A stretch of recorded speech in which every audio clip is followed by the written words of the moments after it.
Saya Azam Firullah. Saya co-founder dari Kolong Cinema, sebuah kolektif film yang berfokus di film-film horor, terutama di film-film horor kelas B. Enggak film horor doang sih, cuma buat sekarang mungkin fokusnya di film horor kelas B. Terus saya bersama rekan saya Mas Alzen Putra Merdeka, kita ngebentuk ini tahun 2018 gitu. Pada 2017 ya? 2018 kayaknya. Ya, oke. Iya. Nah, jadi waktu itu film pertamaku itu aku sempat bikin film itu kayak semacam tribute buat film-film eksploitasi 90-an, judulnya Pendakian Birahi. Itu rilis tahun 2017. Nah, setelah itu aku akhirnya kenalan sama Mas Deka. Mas Deka ini yang rekan kerjaku, yang rekanku tadi.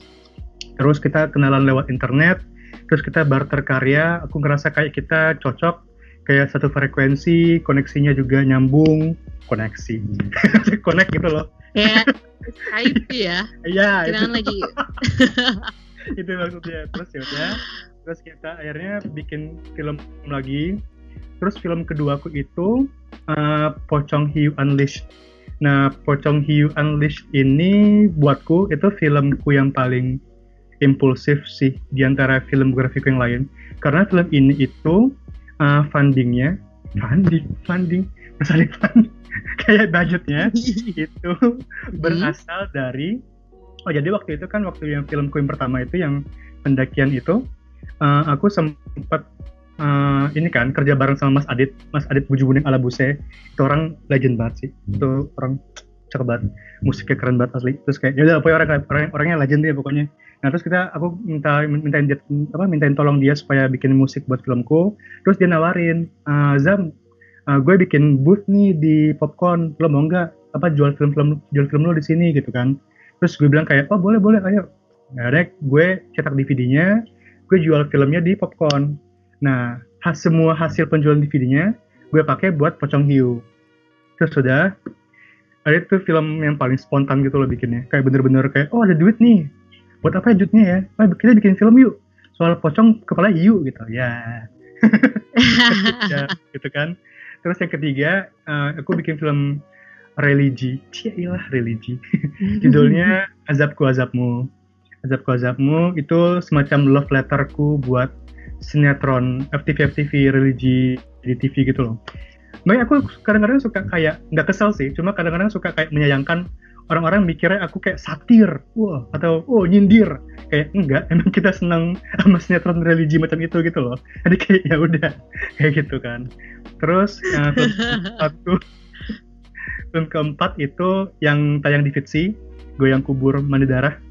Itu semacam tribute juga buat film-film FTV TV tengah malam gitu.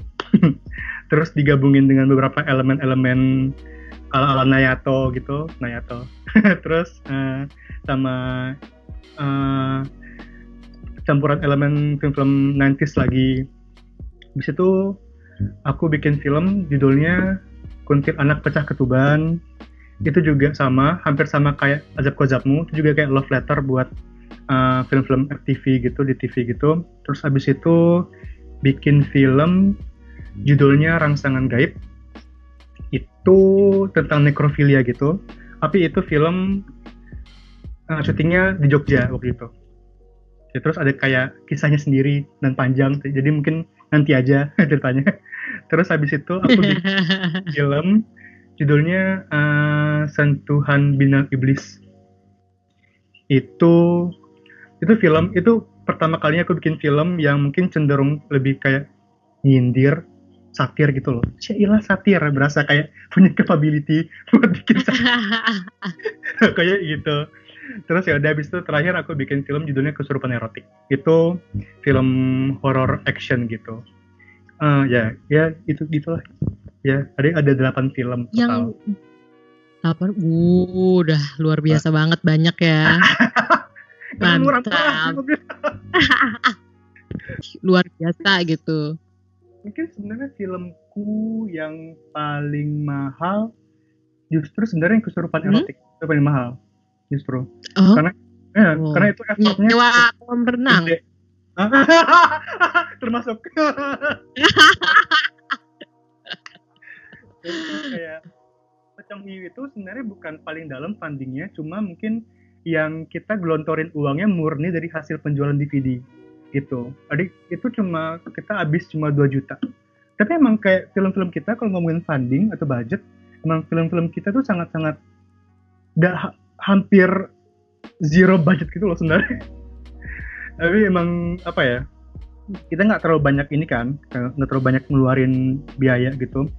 Karena pertama mungkin kita misalnya kayak talent tuh sebenarnya bener-bener nyari yang suka rela momen di film kita gitu loh. Kayak dibayar apa gimana gitu, kayak yang penting ya pokoknya transportasi, konsumsi segala macam kita tanggung, cuma ya yang kita bisa kayak barter nih kayak pengalaman syuting film kelas B nih gitu. Kayak ini film sampah, enggak film sampah. Tapi mungkin risikonya adalah lo nggak bisa masukin ke CV, maaf ya gitu. Kan gak ada kayak gitu, lo ada film Azamfirullah gitu kan. Gitu doang. Tapi kayak tapi kayak so far soal budget tuh emang kita tuh nggak pernah kayak lebih dari 5 jutaan gitu, nggak pernah sih. Kita pasti kisarannya 700 iya, Pecah Ketuban tuh cuma 1 juta produksinya. Iya, syuting 2 hari, 1 lokasi. Iya.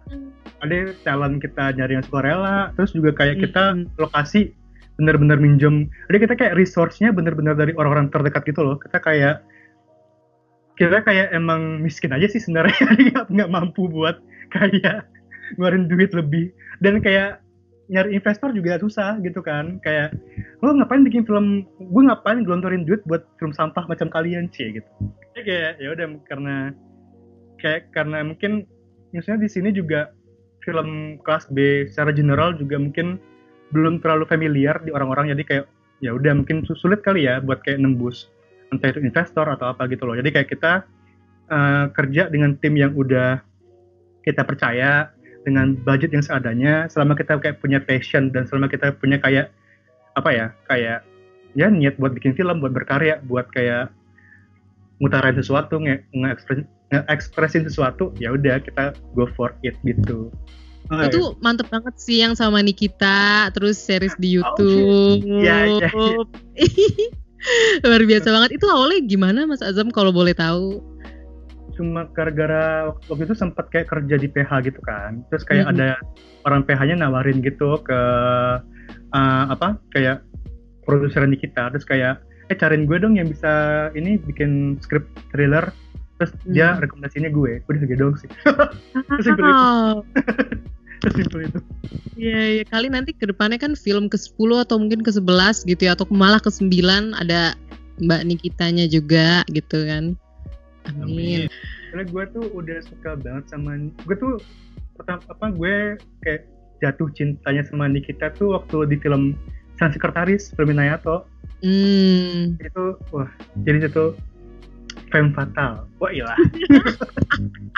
Dan akhirnya bisa kerja bareng gitu ya. Makanya kayak oh my god, dream come true gitu kan. Jadi ada yang nanya _Ingmar_XOXO. Luar biasa loh referensi exploit movies-nya. Pernah pengalaman ikut kompetisi film gak sih, luar negeri atau dalam negeri? Submit festival keluar pernah dan menang. Itu Goyang Kubur Mandi Darah pernah menang di LA Underground Film Forum Best Thriller. Terus Pendakian Birahi tembus di 2 festival luar negeri, di Cim Sueca Spanyol sama di Minikino. Wow. Ya. Dari @DRG Tahutomo. Kata dia belum pernah nonton filmnya sih, tapi kalau mau nonton filmnya di mana ya? Biasanya filmnya tuh di mana aja sih Mas Azam? Mungkin kan kalau tadi yang Goyang Kubur Mandi Darah ada di Vitsi, tapi kalau yang lain-lain tuh biasanya diputar di mana sih? Sebenarnya kayak karena emang kita kan kolong sinema, aku sama Mas Deka kan kayak punya agenda, agenda. Jadi kayak kita tuh kayak pengen menyebarluaskan aliran sesat film kelas B gitu loh ke orang-orang. Jadi itu kenapa kita milih alih-alih kita taruh streaming online di YouTube atau gimana gitu, kita kelilingin kayak bikin screeningan keliling gitu. Karena kita memang pengen bikin screeningan keliling di mana kita sama penontonnya setelah film selesai duduk bareng-bareng, diskusi bareng-bareng dan ngobrol bareng-bareng soal apa itu film kelas B dan segala macam. Makanya menarik sih, misalnya kayak dengan kita bikin apa screeningan keliling, misalnya ada kayak respon penonton kayak, oh gue baru tahu ternyata gue dari kecil tuh sebenarnya udah familiar sama film-film kelas B, cuma gue baru ngeh gara-gara nonton film-film kolong sinema gitu misalnya, atau kayak oh ternyata film-filmnya Suzana itu film kelas B, kita baru tahu gitu loh. Ada kayak ya itu tuh kayak kita mau ngasih kayak awareness ke orang-orang soal apa itu film kelas B gitu, dan kayak gitu. Dan emang kayak kolong sinema sendiri tuh emang kayak maksudnya kita nggak menyalahkan bahwa kan dengan seiring kemajuan teknologi ya Netflix, Hulu, Hook dan segala macam kayak itu mempermudah akses film kan buat orang-orang kan nonton di TV dengan kayak oh ya udah nonton di TV atau misalnya ajakin teman-teman rame-rame nonton di TV gitu. Tapi kita juga kayak pengen apa ya kayak bikin semacam pengalaman nonton film kolektif yang benar-benar rame-rame gitu loh. Dimana kayak orang-orang datang nonton khusus film itu, terus kayak have fun bareng, terus kayak sharing bareng, diskusi bareng. Jadi pengalaman kolektif itu yang pengen kita juga bawa gitu loh di screening keliling. Jadi kayak buat sekarang emang pilihannya kenapa kita belum taruh di YouTube atau di streamingan online gitu, ya itu tadi karena kita masih pengen keliling-keliling dulu gitu. Dari @hisbareface, inspirasi siapa nih kalau boleh tahu gitu? Panjang soalnya. Tapi kalau misalnya inspirasi terbesarku mungkin so far ya Nayato, tetap Nayato Vienwala, Koya Pagayo. Terus mungkin kalau filmmaker luar, yang Asia aku mungkin paling relate, paling ngerasa kayak ini deket nih film-filmnya tuh Kiyoshi Kurosawa. Terus kalau Hollywood mungkin Rob Zombie, Lucifer Valentine, terus apa lagi ya? Ini David Lynch, halo. Itu sih. Tapi kayak kalau bisa dibilang influence terbesar dalam filmografiku ya Nayato. Tapi udah pernah ngobrol-ngobrol gitu? Jadi dulu pernah sekali waktu itu screening premier film Arumi kan, filmnya Nayato. Terus aku diajakin sama Mas Panji, shout out to Mas Panji Panjaraspati. Terus ya udah kan. Terus aku ngeliat nih, aku lagi di counter jualan popcorn gitu kan, lagi nyender gitu, lagi santai nyender. Terus aku ngeliat di pojokan di ujung gitu kan dari jauh, aku ngeliat tuh sosoknya Nayato gitu, berdiri. Terus demi Allah itu lututku beneran lemes gitu loh. Aku beneran sumpah nggak bohong, aku ngerangkak ke toilet demi Allah nggak bohong. Aku se-starstruck itu, jadi kayak aku ngerasa kayak ketemu kontak mata aja tuh aku nggak berani apalagi kayak ngobrol langsung gitu loh, kayak ketemu nabi atau apa gitu. Jadi iya aku kayak nggak tahu sih, cuma aku selalu mikir kalau misalnya kayak satu hari misalnya amin aku kayak kerja bareng Nayato gitu kan, aku bisa bikin nulis skrip buat Nayato, terus abis premier aku pulang terus tiba-tiba ketabrak mati ya kayak nggak apa-apa udah gitu. Kayak fulfill gitu loh hidupnya. Udah komplit gitu. Berarti ini kalau interview dikirim ke Mas Nayato boleh dong? Sorry. Pesan. Ya gimana ya? Boleh lah ya, nanti kita coba aja gitu ya. Ya boleh. Gitu. Langsung ditegan. Oke, ini ada dari @Michael Stefanus Lee. Dia nanya, dari semua film yang udah Bang Azam buat, film mana sih yang paling berkesan dan kenapa? Soalnya itu berasa kayak anak sendiri gitu loh. Jadi kalau disuruh milih yang favorit kayak gak fair buat yang lain gitu kan. Ada yang unggul, ada yang ini memorable gitu. Iya, karena menurutku kayak tiap-tiap film itu ada kayak ceritanya sendiri, tapi mungkin ya filmku yang paling personal justru yang pertama kayaknya. Yang Pendakian Birahi itu mungkin yang paling personal kayaknya, soalnya kayak ya banyak cerita juga kan di balik itu gitu loh, dan kayak itu film pertamaku yang aku bikin benar-benar di luar kampus, terus kayak pertama kali aku kayak berani ngumpulin teman-teman walaupun cuma 2 orang sih. cuma 2 orang yang mau ikut bantuin gitu segala macam. Kayak aku bersyukur film itu kayak ngebuka jalan buat apa banyak kesempatan baru gitu loh. Jadi buatku mungkin yang film pertama tuh buatku yang paling personal gitu. Wow, emangnya yang pertama gitu, terus pertama dari nol, terus nyari orang-orang baru. Tapi Jadi udah mungkin- ada orang yang dukung tuh, walaupun 1-2 mah udah asik banget Iya, lah benar. ya. Jadi biar nggak ngerasa sendiri. Benar itu tuh. Nyari orang yang benar-benar bisa kayak connect gitu. Ya. Iya. Dan aku tuh tiba-tiba keinget kalau nggak salah tuh pernah cuplikan BTS-nya, nggak tahu film yang mana, filmnya Mas Azam yang pakai dolly ya, itu istilahnya. Sarungnya. Oh, Iya. itu yang kubur itu. Oh. Yang kubur. Tuh, ya ampun, ya itu. Seru sih, Jadi- itu juga kerja bareng pertama sama Sigit.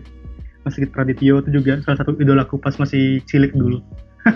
Ada kayak aku setelah kayak dari pendakian aku kayak ketemu banyak orang-orang yang aku idolain dan akhirnya bisa kayak berkesempatan buat kerja bareng. Jadi kayak keren gitu. Gila ya. Emang yang penting mulai dulu ya. Iya. Iya tuh bener parah.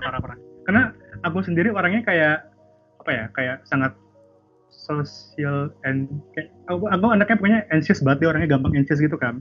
Kayak dan aku payah dalam berkomunikasi gitu loh sebenarnya. Jadi direktur lagi udah payah berkomunikasi jadi direktur. Tapi kayak menurutku pendakian tuh kayak apa ya, kayak semacam batu lompatan yang kalau aku nggak nekat ngelakuinnya mungkin aku nggak bakal bisa punya kolong senama, nggak bakal ketemu sama Mas Deka dan orang-orang penting di hidupku sekarang gitu loh. Jadi buatku ya ayo lakuin aja gitu. Itu buatku ayo lakuin aja gitu. Judulnya pendakian lagi ya, cocok gitu ya. Oh iya, mendaki batu lompatan. Iya, gila. Coba yang film pertama kesurupan gitu kan. Mungkin kesurupan semangat. Iya. ya No. Enggak. Mbak, tolong diedit Mbak. pecah ketuban gitu, lahirnya bayi baru film pertama. Ya, Juga bisa. Nah, kalau aku tuh jujur selama nonton beberapa filmnya Mas Azam tuh penasaran sama efek darahnya sih. Nah, efek darah terus kan banyak setan-setannya juga. Ya, jadi ada 2 sih sebenarnya. Nah, pertama itu bikin efek darahnya tuh biasanya kalau Mas Azam dari mana? Soalnya kan biasanya sutradara pasti macam-macam kan bentuknya. Maksudnya bentuk darahnya, terus bikin darahnya, terus habis itu karena banyak hantu-hantuan, ada pocong lah, ada spesies apa gitu kan. Itu ada nggak sih yang talentnya takut atau bahkan krunya juga takut gitu? Kalau darah yang nggak takut sih, cuma kayak ngefeknya cukup gede di pemainku itu yang pas yang pendakian. Itu tuh pendakian karena pemainku harus kayak nampung darah gitu kan berkali-kali sampai dia akhirnya beneran muntah gitu di lapangan kayak oh no I'm so sorry maafkan gitu kan. Jajan itu yang jadinya final take enggak? Enggak. Muntahnya soalnya habis katol ya gitu. Iya. Terus kayak berarti pro ya. Iya, untungnya talentnya cukup ini kooperatif juga sih. Terus kalau misalnya pas syuting yang krunya takut nggak ada kayak ketemu hantunya gitu di set, itu yang di rangsangan gaib itu wah parah sih.